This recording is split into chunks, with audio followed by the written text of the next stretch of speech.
Yang pertama yang ingin kami sampaikan, kami atas nama Menteri ATR BPN, otoritas dan pimpinan tertinggi di dalam Kementerian ATR BPN, menyampaikan apresiasi dan rasa terima kasih sekali kepada publik, kepada netizen, kepada masyarakat umum yang telah memanfaatkan aplikasi Bumi untuk melakukan cross-check dan memfungsikan Bumi untuk mengecek tentang sistem informasi pertanahan. Kami melakukan apresiasi dan kami melakukan terima kasih. Ini menandakan bahwa aplikasi Bumi yang kami siapkan, yang kami adakan, memang benar-benar mempunyai tingkat kemanfaatan yang tinggi dan bisa diakses semua pihak serta transparan, tidak ada yang ditutupi, dan itu juga menjadi bagian dari salah satu kontrol sosial masyarakat, sehingga tidak ada yang bisa keluar dan ada informasi yang ditutupi dari aplikasi Bumi itu tentang keberadaan sertifikat maupun informasi pertanahan lainnya melalui aplikasi tersebut. Poin kedua yang ingin kami sampaikan, kami mengakui atau kami membenarkan ada sertifikat yang berseliweran di kawasan pagar laut sebagaimana yang muncul di banyak sosmed tersebut. Jumlahnya 263 bidang dalam bentuk SHGB atas nama PT Intan Agung Makmur sebanyak 234 bidang, dan atas nama PT Cahaya Inti Sentosa sebanyak 20 bidang. Kemudian atas nama perseorangan sebanyak 9 bidang. Kemudian ada juga SHM, surat hak milik, atas 17 bidang. Jadi berita-berita yang muncul di media maupun di sosmed tentang adanya sertifikat tersebut, setelah kami cek, benar adanya, lokasinya pun benar adanya, sesuai dengan aplikasi Bumi, yaitu ada di Desa Kohot, Kecamatan Pakuaji, Kabupaten Tangerang. Jumlahnya tadi sudah saya sampaikan 263 bidang dalam bentuk SHGB, 234 bidang atas nama PT Intan Agung Makmur, 20 bidang atas nama PT Cahaya Inti Sentosa. Kalau saudara-saudara ingin tanya dari mana, siapa pemilik PT tersebut, silahkan cek ke AHU, Administrasi Hukum Umum, untuk ngecek di dalam aktenya. Kemudian yang perorangan sebanyak 9 bidang. Kemudian yang berupa SHM sebanyak 17 bidang. Terhadap poin ketiga, terhadap sertifikat baik itu HGB maupun SHM ini, apa yang akan dilakukan oleh Kementerian ATR BPN? Kami hari ini mengutus dan memerintahkan kepada Pak Dirjen SPPN, Pak Firly, ini orangnya, untuk melakukan koordinasi dan ngecek dengan Badan Informasi Geospasial mengenai masalah garis pantai yang ada di kawasan Desa Kohot tersebut. Apakah sertifikat bidang tersebut berada di dalam garis pantai atau di luar garis pantai? Karena kita harus cek dan kita pastikan. Karena setelah setelah kami cek dokumennya, di dalam proses pengajuan sertifikat tersebut terdapat dokumen-dokumen yang itu terbit tahun 1982. Karena itu kami perlu cek mana batas pantai tahun 82, mana batas pantai tahun 83, 84, 85 sampai batas pantai tahun 2024 dan sampai sekarang, untuk mengecek keberadaan apakah lokasi yang dimaksud dalam peta bidang tanah yang tertuang di dalam SHGB maupun SHM tanah tersebut berada di bawah, di dalam garis pantai atau di luar garis pantai. Itu yang poin ketiga. Dan kami minta besok sudah ada hasil, karena itu masalah tidak terlalu sulit untuk dilihat. Jadi garis pantainya mana?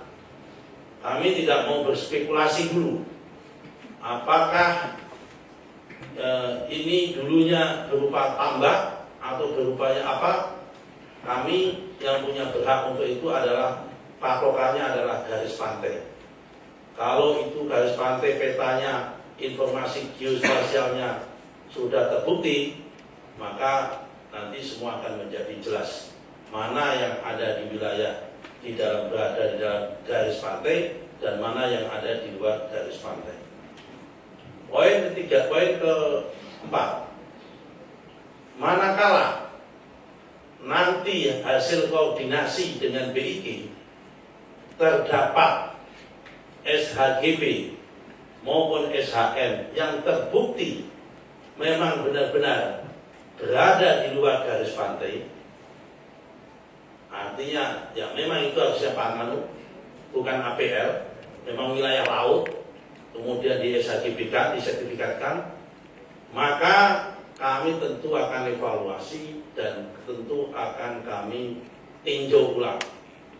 Dan kami masih punya kewenangan itu, karena sertifikat ini terbit tahun 2023. Berdasarkan PP, kalau selama sertifikat itu belum usia 5 tahun dan ternyata dalam perjalanan terbukti secara faktual ada cacat material, ada cacat prosedural, dan ada cacat hukum, maka dapat kami batalkan dan dapat kami tinjau ulang tanpa harus proses perintah pengadilan.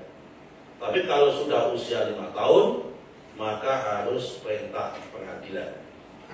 Poin yang kelima, terhadap pihak-pihak yang terlibat dan terkait dalam proses penerbitan sertifikat tersebut, manakala nanti terbukti berada di luar garis pantai dan manakala terbukti tidak compliant, manakala terbukti tidak sesuai dengan prosedur, dan manakala terbukti tidak sesuai dengan aturan yang berlaku, kami akan tindak sesuai dengan aturan yang perundang-undangan yang ada. Kira-kira yang terlibat siapa? Yang pertama adalah proses pengukuran, juru ukur. Dan kami sudah cek kepada teman-teman di Kantah di Tangerang menggunakan KJSB, kantor jasa survei berlisensi, berarti pihak swasta. Terhadap KJSB-nya, kami sudah mintakan perintah kepada Pak Firko selaku yang menangani Dirjen SPPN untuk memanggil, dan kalau terbukti tidak prosedur, kami minta untuk di blacklist, kalau perlu merekomendasikan supaya izinnya dicabut. Kemudian setelah ada juru ukur dari KJSB butuh pengesahan. Karena itu pihak kepala seksi pengukuran dan survei yang ada di dalam Kantah Kabupaten Tangerang juga harus bisa kita mintain pertanggungjawabannya. Nomor 3, kepala seksi pendaftaran dan penetapan hak dan pendaftaran tanah juga akan kita mintain keterangan dan untuk kita tindak sesuai dengan aturan perundang-undangan yang berlaku. Selanjutnya adalah kepala kantor di Tangerang. tapi yang bersangkutan sudah pensiun. Juga akan kita ambil dan akan kita lihat apakah yang bersangkutan terlibat itu atau tidak. Karena itu kami atas nama Menteri ATR BPN mohon maaf atas kegaduhan yang terjadi kepada publik, dan kami akan tuntaskan masalah ini seterang-terangnya, setransparan-transparannya. Tidak ada yang kami tutupi, karena memang fungsi daripada aplikasi Bumi adalah untuk transparansi. Siapapun bisa mengakses, dan ini bukti bahwa kita siap dikritik dan siap dikoreksi oleh siapapun, oleh masyarakat. Kalau memang terjadi ada kesalahan akan kita koreksi. Dan ini menunjukkan dengan adanya aplikasi Bumi, pihak-pihak pejabat kami maupun petugas kami di lapangan tidak bisa serta-merta akan berbuat semena-mena. Karena kalau berbuat semena-mena, publik pasti akan tahu dan publik akan bisa mengendorse itu semua. Saya kira ini penjelasan resmi dari kami. Saya kira sudah cukup. Tidak akan kami buka tanya jawab supaya tidak melebar kemana-mana. Kasih kesempatan kami untuk bekerja. Insya Allah dalam waktu singkat kami akan bisa kasih keterangan yang lebih detail dan lebih jelas lagi. Saya kira apa yang saya sampaikan pada kesempatan ini sudah cukup detail. Poin kedua, terhadap berita yang muncul di media tentang seakan-akan bahwa sertifikat ada yang muncul itu di atas laut atas nama PT Kapuk Niaga Indah, itu tidak betul. Karena kalau ini yang muncul di media kan, ya, itu bukan di Kohot, tapi ini di Jakarta Utara. Kohot itu Tangerang, ya kan? Ini itu satu hal, ini lain. Kalau yang ini sudah sesuai dengan prosedur, karena ini adalah sertifikat yang di Amal Muara terbit tahun 2017. Ini adalah sertifikat dalam bentuk SHGB atas nama PT Kapuk Niaga Indah. Yang ini terbit di atas HPL, dan itu tanah hasil reklamasi. Karena tanah hasil reklamasi, HPL-nya atas nama Pemda DKI, SHGB-nya atas nama mereka yang melakukan reklamasi. Jadi kalau ini prosedur, kami sampaikan apa adanya. Tapi kalau terhadap yang tadi, poin pertama tadi, sudah kami jelaskan secara lengkap dan secara detail. Saya kira penjelasan kami cukup supaya tidak simpang siur, supaya jelas, ya kan? Nanti kami akan lakukan tindakan-tindakan dan akan kita lakukan pengecekan-pengecekan sesuai dengan peraturan perundang-undangan yang berlaku. Demikian, Assalamualaikum warahmatullahi wabarakatuh.